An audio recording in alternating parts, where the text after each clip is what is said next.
bienvenidos a un nuevo capítulo de Mensajes al Poblador Virtual.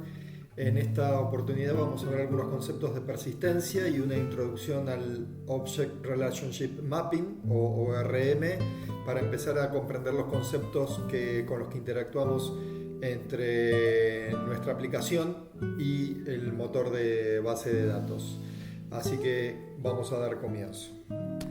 Bueno, dentro de nuestros modelos de persistencia, lo primero que necesitamos conocer, ustedes ya lo conocen, los que han cursado la asignatura bases de datos, es nuestro conector a la base de datos, el famoso JDBC, que es lo que nos permite conectar a las aplicaciones Java con bases de datos. Esto ya es nuestra primera aproximación a poder aislarnos y no tener que estar haciendo trabajo de conexión directa y particular con alguna base de datos, sino que poder empezar a tener un modelo de conexión genérico. Básicamente la capa de JDBC lo que hace es tener la responsabilidad de conectarse con múltiples bases de datos. Aquí en este gráfico podemos ver rápidamente cómo es el esquema. Fíjense que hay muchas capas, ya vamos viendo inclusive con todo lo que vimos de Solid, de los principios Solid y un poco de los patrones de diseño que acompañan a cumplimentar los principios Solid, vemos que JDBC aísla en varias capas el acceso a la información. La última capa, una de las más importantes que implementa ahora vamos a ver, un patrón strategy, es el que termina de implementar el driver particular para cada tipo de base de datos.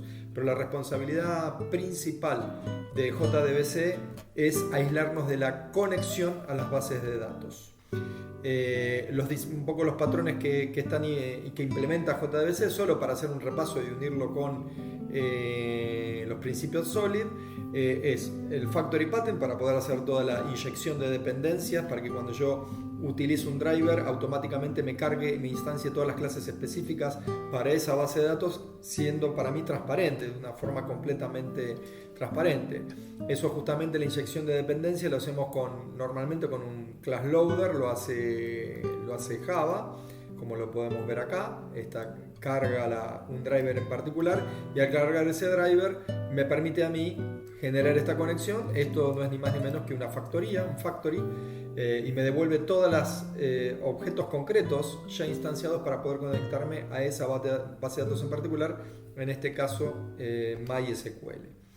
Obviamente, como lo único que hace el patrón o lo único que hace JDBC es conectarnos a la base de datos, la única implementación que tiene es, obviamente, los SQLs, o sea, sí permite escribir SQLs de la base de datos, o sea, el lenguaje de consulta de la base de datos. Y recuerden que las bases de datos siempre nos devuelven una tabla, ¿sí? Ya sea con joins o sin joins, siempre recuerden que lo que nos devuelven son filas y columnas, que pueden ser conjunción de varias tablas, pero en definitiva siempre es una nueva tabla.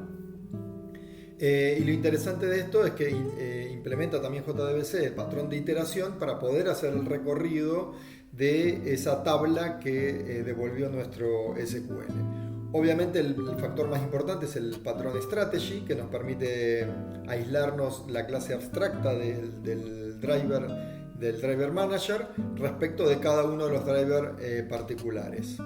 Y después tenemos otro de los patrones, que es el bridge pattern, que lo que nos permite también es poder conectarnos a otras tecnologías de conectividad entre Java y otras como ODBC, que es por ejemplo, tecnología de conectividad de Microsoft.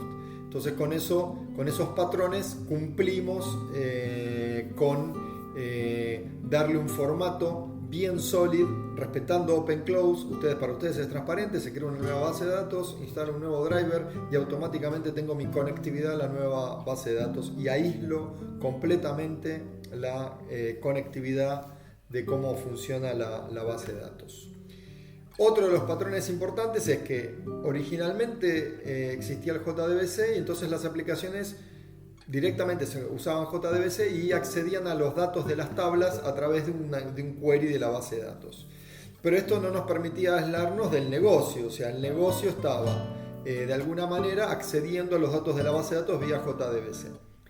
Lo que incorpora el patrón datos es una nueva capa para aislarme, ¿sí? Donde aíslo la conexión a la base de datos de toda la representación de los datos desde el punto de vista lógico de mi aplicación. ustedes ahora en estas pequeñas experiencias que ya estuvimos haciendo en el taller de RESTful, donde estuvimos accediendo y haciendo entities, la conexión entre el entity y el uso de JPA es ese DAO. O sea, JPA lo que implementa es un Data Access Object y nos permite de alguna manera derivar en lo que vamos a ver en un ratito, que es el ORM. Entonces fíjense que ahora tenemos una nueva capa donde mi negocio accede a objetos del modelo de dominio, y acá empezamos a despegarnos y de manera importante entre el modelo de datos de una base de datos, que es tablas, filas y columnas y relaciones entre esas tablas, de un modelo de dominio que es un modelo de objetos donde es bastante sensible la diferencia entre uno y otro. Para poder acceder a esto ya lo vimos, las entities deben ser objetos planos, ¿sí? Este acrónimo lo inventan Martin Fowler, viejo conocido de ustedes por justamente el libro de Refactoring, Rebecca Parson y John Mackenzie.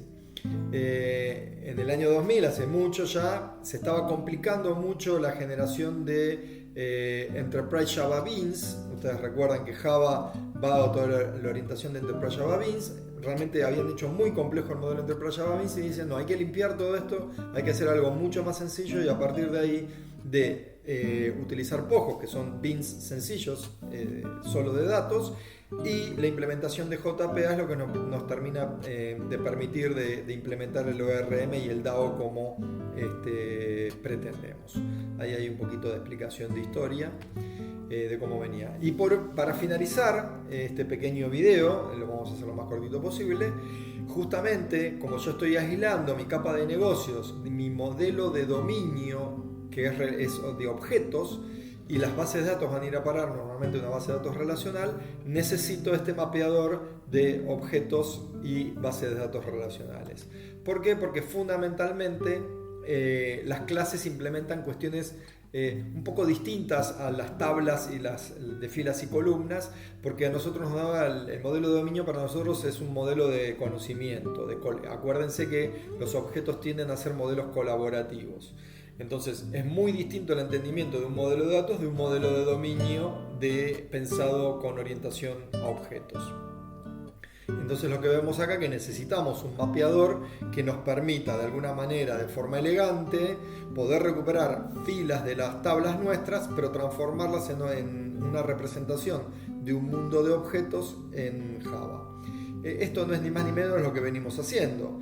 Poder establecer nuestras relaciones, que pueden ser distintas a las relaciones de las tablas de la base de datos, establecer nuestro modelo de conocimiento, sí mapear cómo queremos que se llame una tabla respecto distinto que se pueda llamar de la clase. Ya van a ver que tenemos múltiples opciones en ese mapeo objeto relacional.